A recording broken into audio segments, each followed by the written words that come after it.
Hey everybody, it is day 9 of the 30-day Gratitude and Guru Challenge, where I'm coming to you every day with a gratitude share and with a quote from one of my favorite gurus. Today is day 9 of the 30-day Gratitude and Guru Challenge, and my share today is pain and suffering. Yes, believe it or not, pain and suffering I am grateful for. And I suppose I have to add to that, I am grateful for the understanding of the message of pain, of the message of suffering, of what it's trying to say, of what it's trying to do. Because the only time we have pain and suffering is when we are unconsciously involved in a movie or a story in the mind. When we don't have that, when we don't do that, we don't suffer and we're at peace.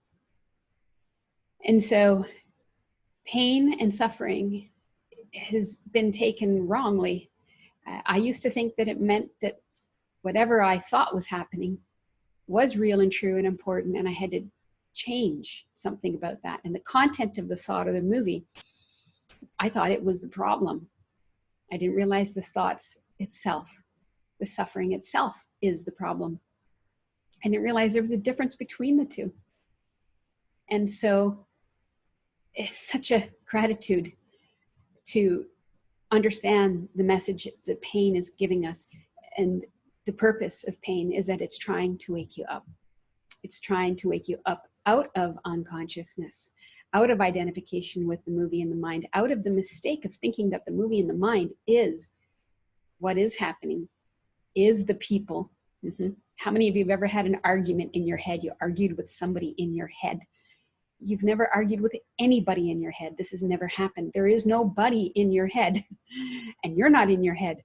That's not your identity, and it's not their identity. And so what's happened is when we say that is we are not realizing the difference between what's going on in the head and what's actually going on. And that's when we suffer. And so whenever we do that, we hurt. And that pain is trying to show you the difference. Why do we even have this movie in the mind? Some people will ask, why does that even happen? Well, if the mind wasn't creative, if it wasn't imaginative, if it wasn't imagination, you could never imagine something that wasn't. We could never create something that wasn't already. We wouldn't have the internet. I wouldn't be here talking with you now. I wouldn't have light. It would be very dark. Most of the time we wouldn't have the light bulb. So the capacity of the mind, it's a marvelous tool that we can use for all kinds of practical purposes. But where it goes wrong is when we think that the tool is the reality, that the imagination is the reality, when we're not cognizant, conscious of the movie, being imagination, and we mistake it for things, people, or events. And that's when we act out of alignment with what is, with reality. And that's when we get into all kinds of trouble in relationships, in countries, in sharing. It causes all of our problems. It really does. And so we really do need to wake up out of this. And anybody can easily understand the difference between the two and discern the difference between the two. To come to know that what's actually going on doesn't hurt. So that's my gratitude, is for pain and suffering itself. I invite you to post below something you're grateful for today. Gratitude has the power to heal you, shift you, open up your world, open up your perspective. And not just as a thought, but actually feel it, actually indulge in it. So I encourage you to, once a day at least, come up with at least one thing. I highly suggest you have a journal, though, that you journal something every day. Brainstorm in your journal. Come up with as many things as you can that you're grateful for today. And do that for as long as you can until you run out of ideas. There's so much to be grateful for, and it can be something small. It could be something big. It doesn't matter what it is. It's the gratitude that matters. So I hope you join me in this challenge. I am putting one post a day up. Tomorrow's day 10, gratitude and gurus. And so now I'm going to dive into the guru that I want to share today on the subject of pain and suffering. And once again, it's one of my all-time favorites, and it's Ramana Maharshi. Ramana says, happiness is your real nature. You identify yourself with the body and mind and feel its limitations and suffer. Realize your true self in order to open the store of happiness. That true self is the reality, the supreme truth, which is the self of all the world you see now, the self of all the selves, the one, real, the supreme, the eternal self, as distinct from the ego or the bodily idea for the self. I've got another quote also by him. He spoke a lot on this subject.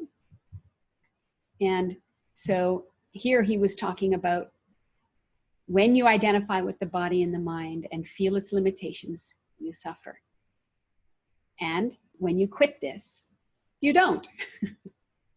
Now, the one finessing thing I have in there is that it's not like you're sometimes doing this and you're sometimes not.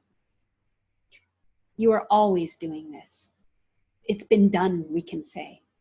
You don't know who you are, and so you confuse yourself time and again to different degrees, depending on how much you can track down on the false movie.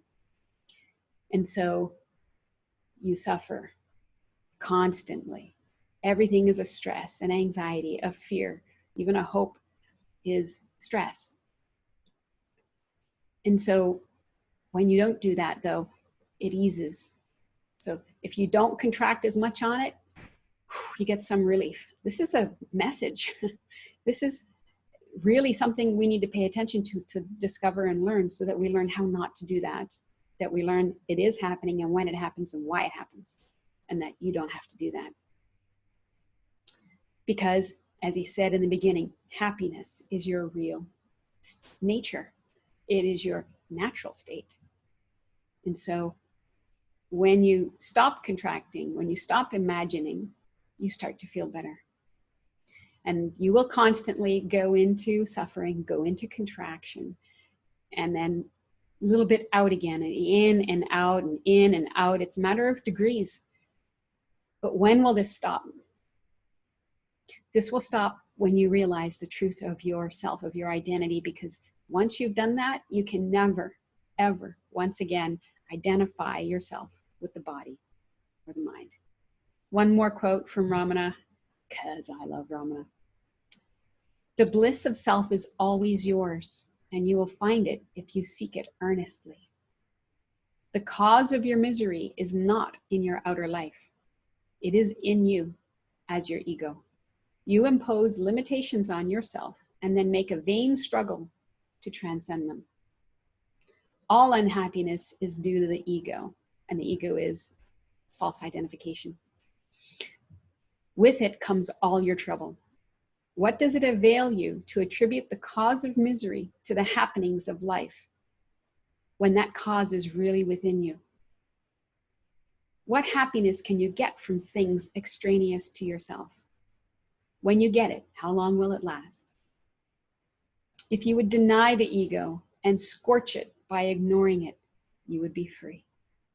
If you accept it, you will impose limitations on you and throw you into a vain struggle to transcend them.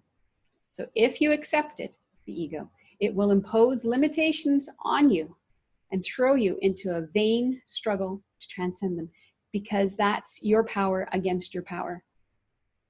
It is a stalemate. You won't win. You will just spin in suffering. So don't accept the ego, the false identification. Don't accept the movie. Don't accept the story. If you don't know how to do that, join the Ego Workshop. Come learn how. Okay. Number one thing, though, is to realize what is actually causing your pain. This must be realized. And when you realize it, you'll quit blaming the outside. Because It isn't caused by the outside, but you will see that now. You'll see that. And that is key, because once you see it, you can't ever not see it again. And your life will be changed. All right. Join me if you would. Post a gratitude below this video. What are you grateful for today? You could post a few things if you like. Let me know. I love to come back and read them all. It helps me catch up on people's lives and experience. And until next time, you know what to do. Keep it real and enjoy yourself. Thanks for being here.